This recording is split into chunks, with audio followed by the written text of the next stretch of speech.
Typically, it could be every 3 months is a good time to consider changing them. It depends on how many shifts you're running, but usually it's around 2 to 3 months. Check your product.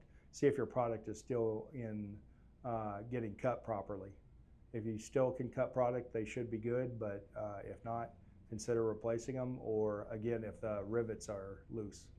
If the blades aren't sharp, your product will many times create a lot of bun dust, kind of like sawdust, and you'll get an uneven cut. It may cut higher at the top and lower at the bottom, or it may even force the product out of its lane, and you'll have product that will be anywhere underneath the hinge slicer.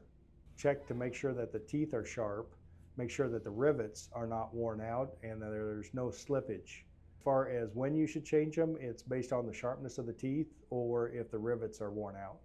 One thing that's very important is that you make sure you have all your diameter of blades in stock with a proper inventory, so that if one of them fails, you can definitely still be up and running immediately.